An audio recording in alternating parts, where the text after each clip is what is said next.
Dear students, आज हम हिमालय की बेटियां का सेकंड पार्ट पढ़ेंगे। इससे पहले आपने हिमालय की बेटियां का फर्स्ट पार्ट पढ़ा था, जिसमें आपने पढ़ा था, समझा था कि हिमालय जो पर्वतराज है वह एक पिता है और उसकी जो बेटियां हैं वो कौन है, नदियां हैं। हिमालय की बेटियों को लेखक को बहुत नज़दीक से देखने का सौभाग्य उनको कम प्राप्त हुआ था। जब उनको सौभाग्य प्राप्त हुआ उन बेटियों को नज़दीक से देखने का, तब उन्होंने जाना कि इन दोनों में कितना अंतर है। जब वो समतल मैदान में बहती हुई नज़र आती हैं तो वो कितनी शांत और गंभीर दिखाई देती हैं, और जब उनको हिमालय से जहाँ से उनका उद्गम हुआ है, जहाँ से वो उनको देखा, नज़दीक से देखा, तो कितनी वो हंसती हुई, खिलखिलाती हुई, उनका उल्लास से भरी हुई एवं कितना वेग है ये उनको नज़र आता है। और फिर जो उनका सफ़र है ऊपर से नीचे तक का, ऊपर से बहती हुई आती हैं और वो नीचे समतल मैदानों में आकर जब वो बहती हैं तो कितनी वो शांत नज़र आती हैं, और उनका ये सफ़र कितना लंबा है और आगे जाके वो कहाँ जाकर मिलेंगी, ये अब आपको सेकंड पार्ट में पढ़ाया जाएगा। इसकी व्याख्या को आप ध्यान से समझेंगे, सुनेंगे, और हमारे साथ आप भी अपनी बुक को खोल कर रखें और ये पाठ पढ़ेंगे। Let's start. सिंधु और ब्रह्मपुत्र, ये दो ऐसे नाम हैं जिनके सुनते ही रावी, सतलुज, ब्यास, चनाब, झेलम, काबुल, कुभा, कपिशा, गंगा, यमुना, सरयू, गंडक, कोसी आदि हिमालय की छोटी बड़ी सभी बेटियां आंखों के सामने नाचने लगती हैं। सिंधु और ब्रह्मपुत्र ये दोनों ऐसी महानदियां हैं क्योंकि ये छोटी छोटी नदियों से मिलकर ये दोनों महानदियां बनी हैं। जब इनका नाम लिया जाता है, इनका नाम सुनते हैं, पढ़ते हैं, तो पर्वतराज की, हिमालय की जो और बेटियां हैं उनका आंखों के सामने वो दृश्य झूमने लगता है। वो बेटियां सामने नज़र आने लगती हैं। वो सारी बेटियां हैं, रावी है, सतलुज है, ब्यास है, चनाब, झेलम, काबुल, कपिशा, गंगा, यमुना, सरयू, गंडक, कोसी आदि ये सारी छोटी बड़ी हिमालय की बेटियां हैं। जब हम सिंधु और ब्रह्मपुत्र को सुनते हैं, ये जो नदियों के नाम सुनते हैं, तो अन्य जो बेटियां हैं इनका भी हमें स्मरण हो उठता है। वास्तव में सिंधु और ब्रह्मपुत्र स्वयं कुछ नहीं है। लेखक कहते हैं कि जो ये महानदियां हैं सिंधु और ब्रह्मपुत्र, वास्तव में ये अपने आप में इनका निर्माण नहीं हुआ है, बल्कि इनका निर्माण किस तरह से हुआ है, दयालु हिमालय के पिघले हुए दिल की एक एक बूंद, अर्थात दयालु हिमालय का पिघला हुआ दिल कौन सा है, जो हिमालय पर जो बर्फबारी होती रहती है, जो बर्फ बिछी हुई होती है, और जब वो पिघलती है, पिघल के जो बूंदें बनती हैं, पानी की जो बूंदें होती हैं, और वो न जाने कब से इकट्ठी होती रहती हैं, जब वो इकट्ठी हो जाती हैं कई सारी, तो वो एक नदी का रूप धारण कर लेती हैं। तो इस तरह से सिंधु और ब्रह्मपुत्र का जन्म हुआ है, और वो क्या होती है, धीरे धीरे बहती हुई प्रभावित होती जा रही हैं, होकर इन दो महानदियों के रूप में समुद्र की ओर प्रभावित होती रही हैं। और जब ये महानदियाँ बन जाती हैं तो धीरे धीरे कहाँ प्रभावित होती हैं, समुद्र की ओर प्रभावित होती रहती हैं। जिस तरह से कि जो कन्याएं होती हैं अपने माँ बाप के घर पर रहती हैं, पलती हैं, बड़ी होती हैं, और एक दिन माता पिता उनकी शादी कर देते हैं और उनको उनके ससुराल भेज देते हैं। उसी प्रकार से ये जो हिमालय राज की जो पुत्रियां हैं, बेटियां हैं, नदियां हैं, वो बहती हुई, धीरे धीरे बहती हुई कहाँ बढ़ रही हैं, समुद्र की ओर बढ़ रही हैं, अर्थात वो समुद्र से मिलने के लिए प्रभावित हो रही हैं। कितना सौभाग्यशाली है वह समुद्र जिसे पर्वतराज हिमालय की इन दो बेटियों का हाथ पकड़ने का श्रेय मिला है। लेखक कहते हैं कि ये जो समुद्र है वो अपने आप को इतना सौभाग्यशाली मानता है कि उसे इन दो पुत्रियों, सिंधु और ब्रह्मपुत्र, ये दोनों पुत्रियों को हाथ थामने का उसको श्रेय प्राप्त हुआ है। जिन्होंने मैदानों में ही इन नदियों को देखा होगा उनके ख्याल में शायद ही यह बात आ सके कि बूढ़ी हिमालय की गोद में बच्चियां बनकर ये कैसे खेला करती हैं।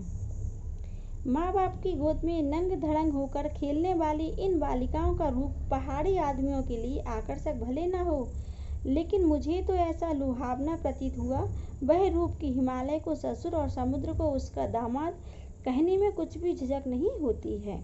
लेखक कहता है कि हम मुझे तो इन नदियों को नज़दीक से देखने का सौभाग्य प्राप्त ही नहीं हुआ था। पहले उन्होंने इन नदियों को कहाँ देखा था? समतल मैदानों में देखा था, जहाँ वो बड़ी शांत और गंभीर नज़र आ रही थी। लेकिन जो लोग उस पहाड़ी इलाकों में रहने वाले हैं, जहाँ से इनका उद्गम हुआ है, तो वहाँ तो इन नदियों को रोज़ ही देखते हैं, उनके बचपन को रोज़ ही उनको देखने का सौभाग्य मिलता है। तो उन्हें वो भले ही वो आकर्षक ना लगती हो, उनको खिलखिलाना, उनका इतना चहकना, उनमें इतना वेग, इतना तेज़ भले ही उनको आकर्षक नहीं लगता होगा, क्योंकि वो तो उनको रोज़ देखते हैं। लेकिन हिमालय को बहुत दिनों बाद ये अवसर प्राप्त हुआ था इसने नज़दीक से देखने का, क्योंकि वो तो समतल मैदानों में रहने वाले हैं। और अब वो पहाड़ों पर जाकर जब उन्होंने इस नदियों को, उनकी बाल क्रीड़ाओं को देखते हुए जब उन्होंने देखा, तो वो कैसे हो गए? अचंभित हो गए, और वो एक आकर्षण का केंद्र बिंदु उनके लिए बन गया। माँ बाप की गोद में नंग धड़ंग होकर खेलने वाली इन बालिकाओं का रूप पहाड़ी आदमियों के लिए आकर्षक भले ना हो, वो कहते हैं कि जैसे छोटे छोटे बच्चे होते हैं और वो किस तरह से अपने माँ बाप की गोदी में नंग धड़ंग किसी भी रूप में अपने माँ बाप की गोद में खेला करते हैं। लेकिन जो लोग उन बच्चों को डेली देखते हैं, रोज़ देखते हैं, तो उनको उन पर कोई प्रभाव नहीं पड़ता है। लेकिन जो कोई कभी कभी उनको देखता है, उनको सौभाग्य मिलता है ऐसे बचपन को देखने के लिए, तो उन बच्चों से वो बहुत आकर्षक हो जाया करते हैं। उसी तरीके से लेखक भी उन नदियों के बचपन की जो किलकारियाँ हैं, उनका जो अल्हड़पन है, उनकी हंसी ठिठोलियाँ हैं, उनको देखकर उनके लिए वो एक आकर्षण का केंद्र बिंदु बन गया। और वो ऐसा कहते हैं कि उनका ये रूप देखकर कि हिमालय को ससुर और समुद्र को उसका दामाद कहने में कुछ भी झिझक नहीं होती है। जब वो उनका इस तरह से रूप देखते हैं, तो हिमालय को, जो हिमालय पर्वतराज हैं, उनको ससुर किसका? समुद्र का ससुर, और हिमालय को उसका दामाद कहने में उन्हें एक पल के लिए भी झिझक नहीं होती है, कोई संकोच नहीं होता है। कालिदास की विरह यक्ष ने अपने मेघदूत से कहा था, बेत्रवती, बेतवा नदी को प्रेम का प्रतिदान देते जाना। तुम्हारी वह प्रेयसी तुम्हें पाकर अवश्य ही प्रसन्न होगी। यह बात इन चंचल नदियों को देखकर मुझे अचानक याद आ गई और सोचा कि शायद उस महाकवि को भी नदियों का सचेतन रूपक पसंद था। दरअसल जो भी कोई नदियों को पहाड़ी घाटियों और समतल आंगनों के मैदानों में जुदा जुदा शक्लों में देखेगा, वह इसी नतीजे पर पहुंचेगा। लेखक कहते हैं कि ये जो नदियों का मानवीकरण है, जो खाली लेखक ने अभी नहीं किया है, बल्कि ये पुरानी समय से चला आ रहा है।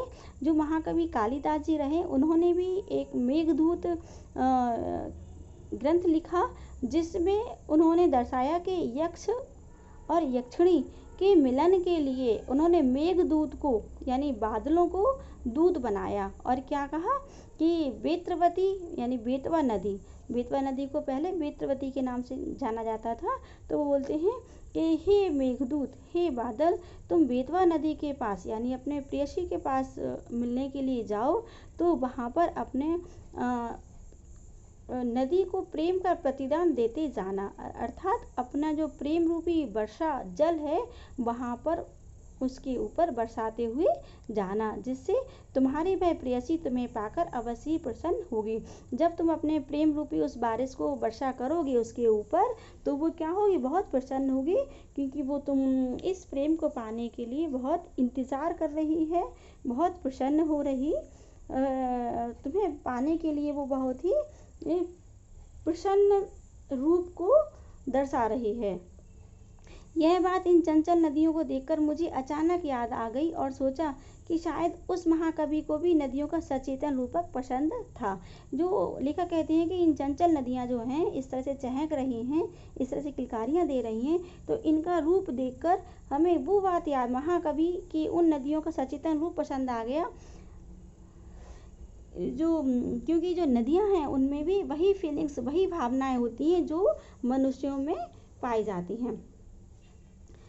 दरअसल जो भी कोई नदियों को पहाड़ी घाटियों और समतल आंगनों के मैदान में जुदा जुदा शक्लों में देखेगा, वह इसी नतीजे पर पहुंचेगा।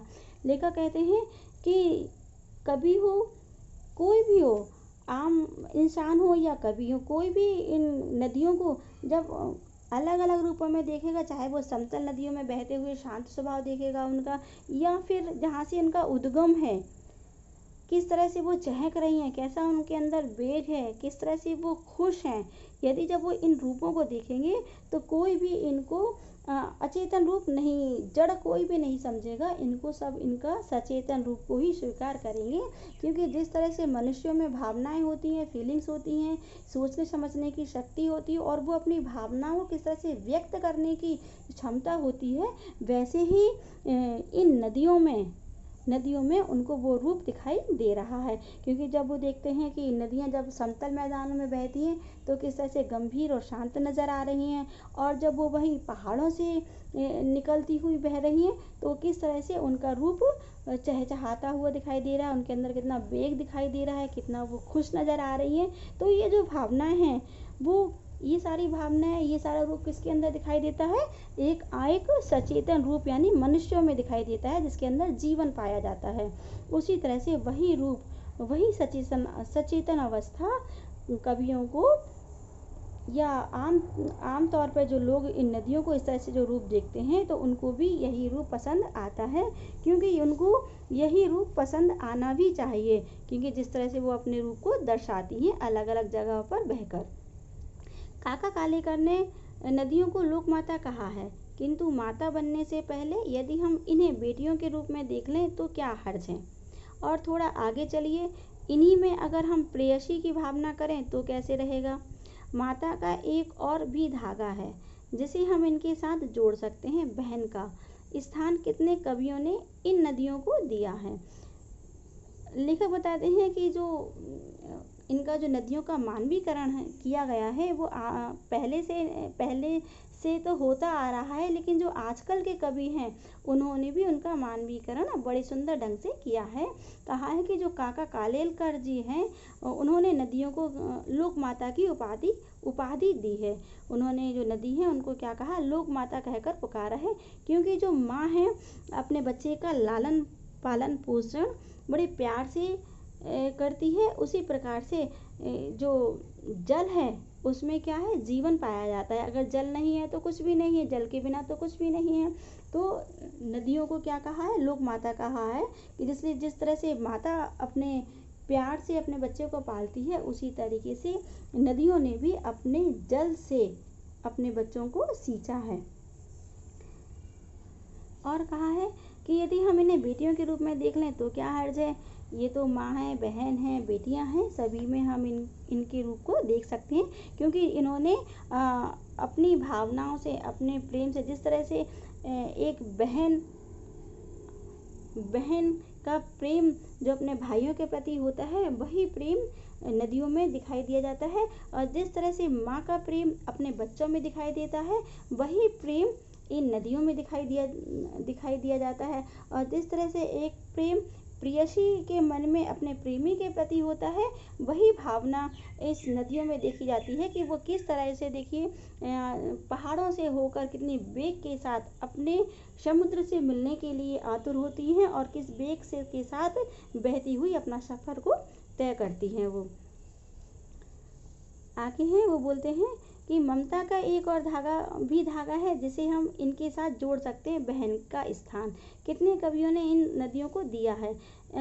आगे वो लिखते हैं कि एक दिन मेरी भी ऐसी भावना हुई थी तो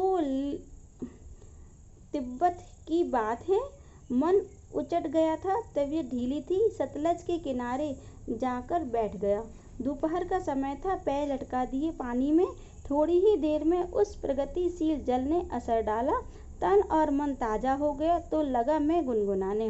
वो आगे लिखते हैं कि एक दिन मेरी ऐसी भावना हुई कि तिब्बत की बात है, जब वो तिब्बत में थे उनका मन उचाट था, अर्थात वो उदास थे, उनका मन कहीं लग नहीं रहा था, तबीयत ढीली थी, सतलज के किनारे जाकर बैठ गए। सतलज नदी के किनारे वो वहाँ जाकर बैठ गए। समय कौन सा था? समय दोपहर का था।